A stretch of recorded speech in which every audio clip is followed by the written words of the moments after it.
Assalamualaikum warahmatullahi wabarakatuh. Selamat pagi rekan-rekan mahasiswa semuanya. Salam sejahtera untuk kita semua. Selamat datang pada sesi pertama untuk perkuliahan audit atau pemeriksaan akuntansi.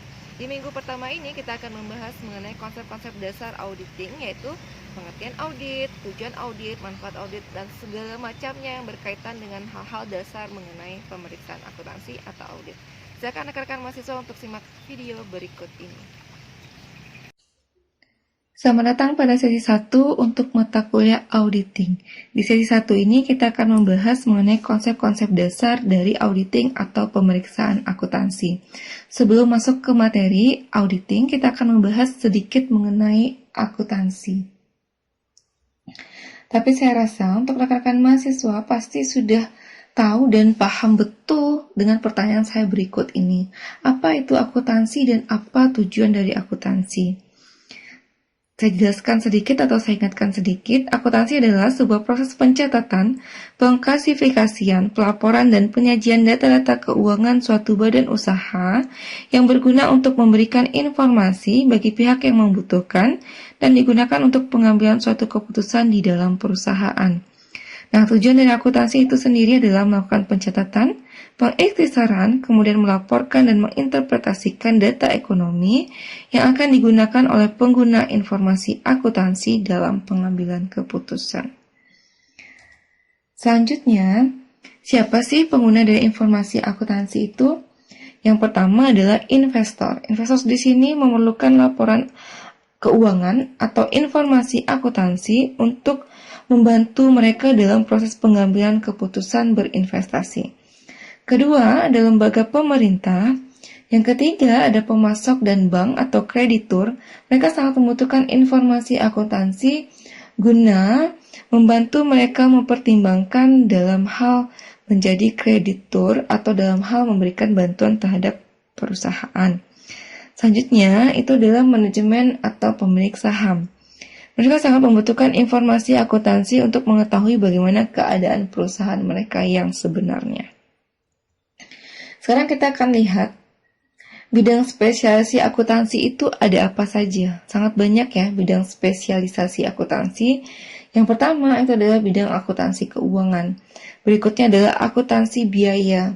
Kemudian ada auditing, ada akuntansi manajemen, ada pajak, kemudian ada sistem akuntansi, ada anggaran, akuntansi internasional, lembaga nirlaba, akuntansi sosial, dan pendidikan akuntansi. Next. Perkembangan profesi akuntansi. Nah, akuntansi di Indonesia sudah mulai berkembang dan bertambah, di mana dengan bertambahnya bidang ilmu pengetahuan dan juga keterampilan pada bidang akuntansi. Dengan adanya pendidikan formal yang menjadikan akuntan, sedangkan untuk mereka yang menjalankan untuk kepentingan umum, maka akan mendirikan sebuah kantor akuntan yang disebut dengan kantor akuntan publik. Nah, untuk profesi akuntansi itu sendiri dapat dikelompokkan menjadi 4 kelompok. Yang pertama, akuntan publik. Yang kedua, akuntan manajemen. Yang ketiga, akuntan pemerintah. Dan yang keempat adalah akuntan pendidik. Pertanyaan berikutnya, bagaimana timbul dan berkembangnya profesi akuntan publik? Nah, di Indonesia sendiri untuk pemakaian gelar akuntan itu dilindungi oleh Undang-Undang Pemakaian Gelar tahun 1954. Mereka yang berhak memakai gelar akuntan adalah mereka lulusan Universitas Negeri, yaitu Universitas Indonesia, UGM, Unpad, Universitas Airlangga, Undip, Samratulangi, Brawijaya, UNUD, dan lulusan Sekolah Tinggi Akuntansi Negara. Nah, untuk lulusan Fakultas Ekonomi Swasta itu wajib mengikuti ujian negara dan UNA dasar serta UNA profesi. Sampai tanggal 31 Desember 2012 ini, untuk mendapatkan gelar akuntan, seorang lulusan ekonomi wajib mengikuti yang namanya pendidikan profesi akuntan di perguruan tinggi tertentu. Mereka diwajibkan untuk mengambil 20-30 SKS. Nah, untuk menggunakan gelar akuntan itu sendiri, mereka wajib untuk mendaftar ke Departemen Keuangan untuk mendapatkan nomor register. Nah, untuk akuntan yang ingin membuka kantor akuntan publik, mereka harus lulus dulu yang namanya ujian CPA. Kalau dulu itu disebut dengan USAP atau ujian sertifikasi akuntan publik. Kalau sekarang itu disebut dengan istilah CPA.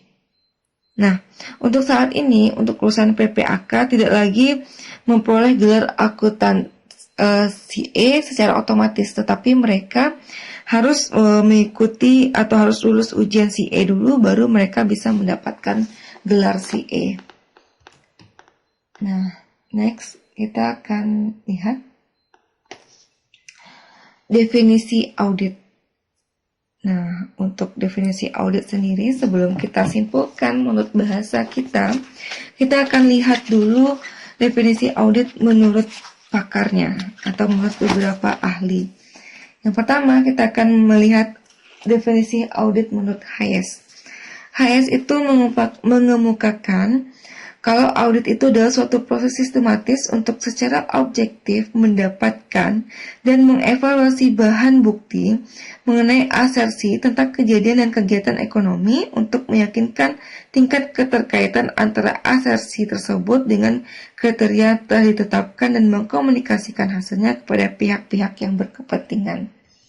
Berikutnya kita akan lihat definisi audit menurut Alvin Arends dan kawan-kawan.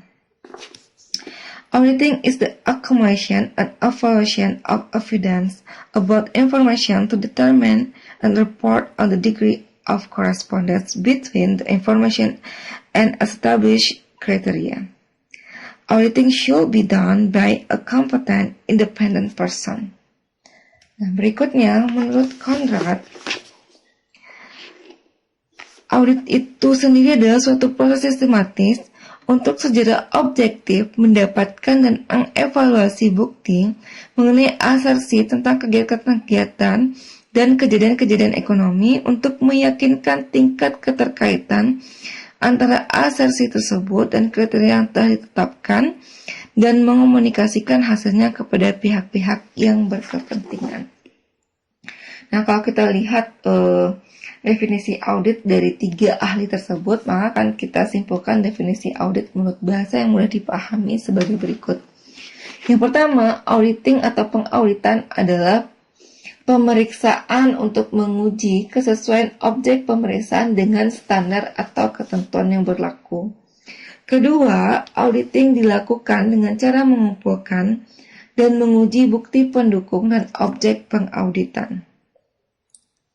Secara garis besarnya atau kalau kita gabungkan, auditing atau pengaudit itu sendiri adalah proses pengumpulan dan pengujian bukti audit secara sistematis dan objektif tentang objek audit untuk menentukan tingkat kesesuaian objek audit dengan kriteria yang berlaku serta mengkomunikasikan hasil audit kepada para pihak yang berkepentingan. Oke, selanjutnya kita akan lihat bagaimana perbedaan antara auditing dan accounting.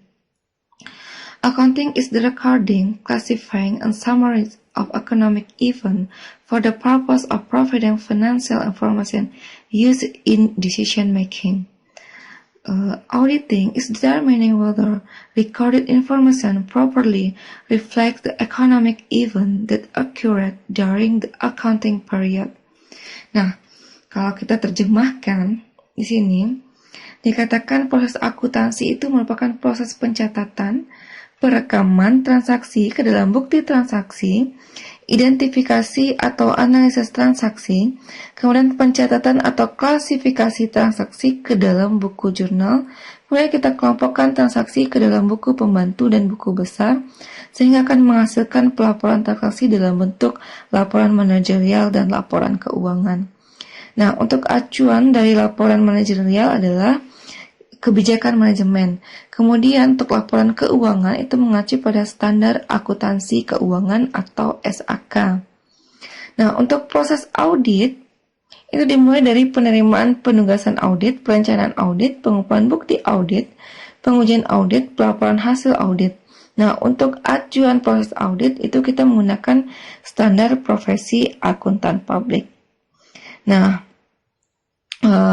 kalau kita lihat Kalau kita lihat dari siklusnya, di sini juga akan terlihat bagaimana perbedaan akuntansi dan auditing.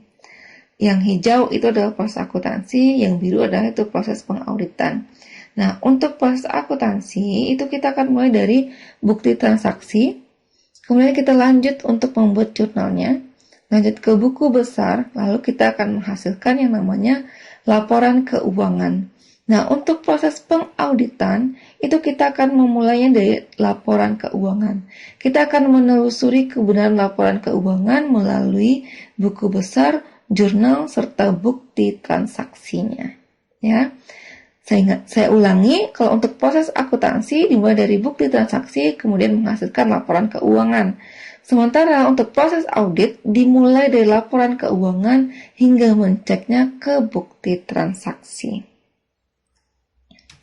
Nah, pertanyaan berikutnya, mengapa diperlukan audit? Audit sangat diperlukan. Kenapa?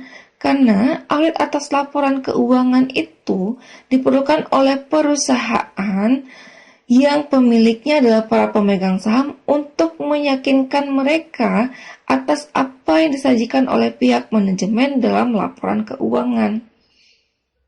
Nah, alasan kenapa kita harus melakukan audit atas laporan keuangan, yang pertama, jika tidak diaudit, ada kemungkinan bahwa laporan keuangan tersebut mengandung kesalahan, baik disengaja maupun tidak disengaja. Kedua, jika laporan keuangan sudah diaudit dan mendapat opini wajar tanpa pengecualian, berarti pengguna laporan keuangan bisa meyakini kebenaran laporan keuangan tersebut. Berikutnya, mulai tahun 2001, perusahaan dengan total aset 25 miliar wajib melakukan yang namanya audit. Terakhir, SPT yang didukung oleh laporan audit lebih dipercaya oleh pihak pajak. Oke. Nah, ini adalah gambaran hubungan antara auditor, klien, dan pengguna laporan keuangan. Di sini, investor akan memberikan modalnya kepada perusahaan atau kita sebut dengan klien. Kemudian, klien kita akan meminta jasa audit kepada auditor untuk melakukan pemeriksaan terhadap laporan keuangan. Nah, nantinya setelah melakukan pemeriksaan laporan audit, auditor akan menerbitkan yang namanya laporan audit. Nah, laporan audit ini akan berisi opini-opini audit yang akan diinformasikan kepada pihak-pihak yang berkepentingan. Oke, kita lanjut. Sekarang kita akan lihat jenis-jenis audit. Jenis-jenis audit itu sendiri ada 3. Yang pertama ada audit operasional, audit kepatuhan, dan audit laporan keuangan. Berikut adalah audit SPI. Nah, audit operasional adalah audit untuk mengevaluasi efisiensi dan efektivitas proses bisnis. Jadi, audit operasional ini lebih menekankan bagaimana proses dari operasi suatu bisnis perusahaan. Contoh, kita akan mengevaluasi efisiensi dan efektivitas sistem penggajian yang ada di suatu perusahaan.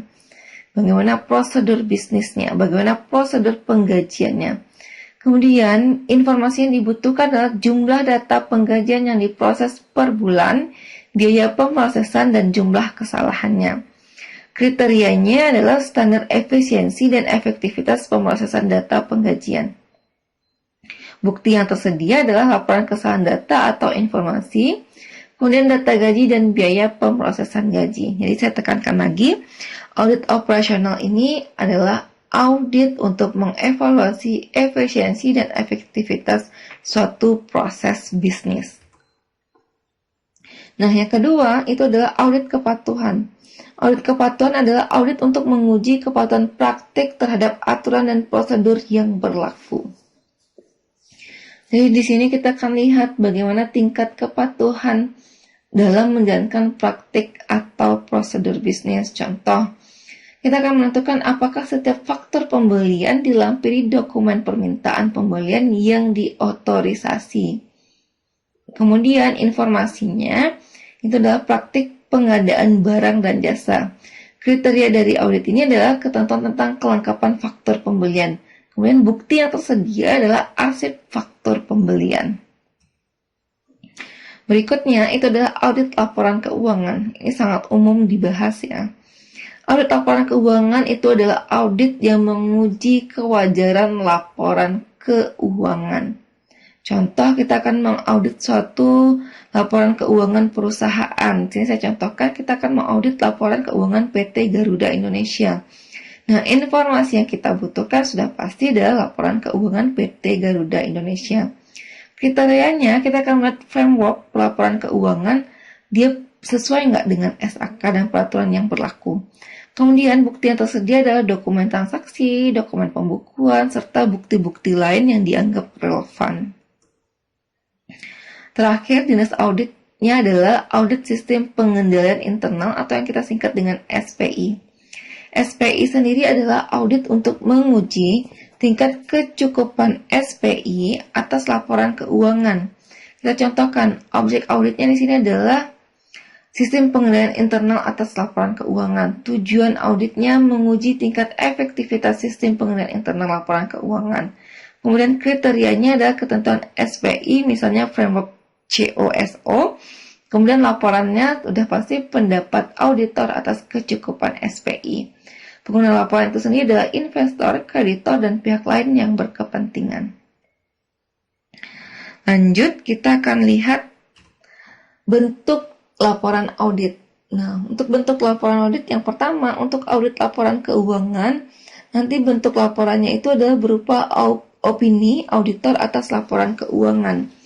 Untuk audit kepatuhan, itu akan berupa laporan tentang tingkat kepatuhan praktik terhadap kebijakan dan peraturan yang berlaku. Yang ketiga, audit operasional, bentuk laporannya adalah tentang efektivitas dan efisiensi kegiatan operasional. Yang keempat, audit sistem informasi, bentuk laporannya adalah tingkat kinerja sistem informasi akuntansi. Nah, selanjutnya kita akan membahas apa itu auditor. Apa ya kira-kira auditor? Tahu nggak? Kita tadi sudah bahas akuntansi, sudah bahas akuntan, sudah bahas audit. Sekarang kita bahas lagi apa itu auditor. Auditor itu adalah profesi seseorang yang memiliki kualifikasi tertentu dan berfokus pada kegiatan auditing. Atau lebih simpelnya, orang yang melakukan audit itu adalah auditor, ya. Auditor adalah profesinya. Audit adalah pekerjaannya. Karena kita akan lihat jenis-jenis auditor. Ada 3. Yang pertama adalah auditor independen, yang kedua auditor internal, dan yang ketiga ada auditor pemerintah. Saya akan jelaskan satu persatu. Nah, untuk auditor independen adalah auditor yang memiliki sertifikat akuntan yaitu CPA yang menjalankan praktik profesional secara independen melalui kantor akuntan publik. Nah, untuk auditor internal adalah mereka yang berada dalam suatu entitas yang melakukan praktik profesional bidang audit untuk kepentingan manajemen atau komisaris. Berarti auditor internal itu dia berada di dalam entitasnya, auditor di dalam suatu perusahaan, ya. Kemudian yang ketiga adalah auditor pemerintah. Auditor pemerintah adalah auditor yang dibentuk oleh pemerintah untuk menjalankan praktik profesional audit dalam lingkup lembaga pemerintahan. Kita contohkan dengan BPK atau BPKP. Itu adalah auditor pemerintahan.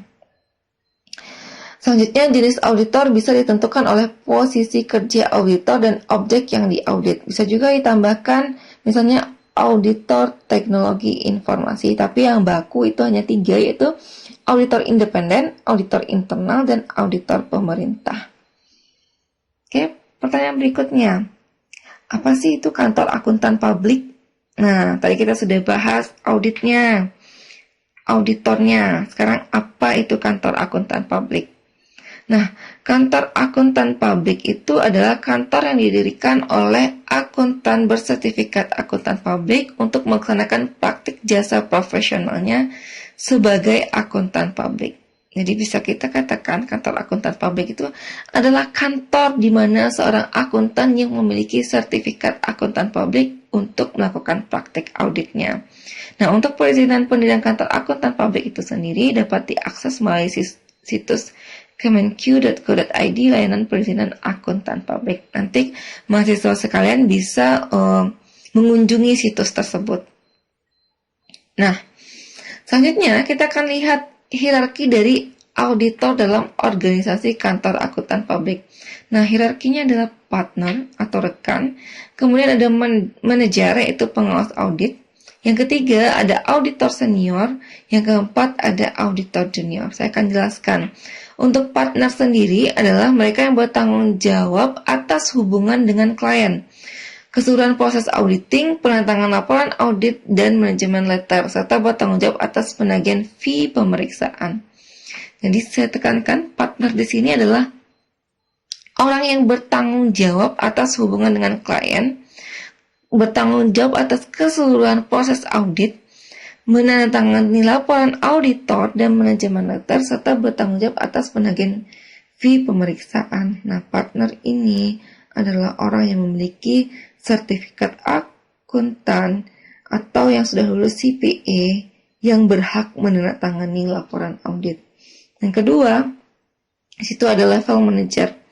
Manajer bertanggung jawab atas manajemen pelaksanaan audit, membantu auditor senior dalam merencanakan program pemeriksaan, menelaah kertas kerja, laporan auditor, dan manajemen letter. Nah, manajer di sini adalah fungsinya sebagai membantu bertanggung jawab atas pelaksanaan audit.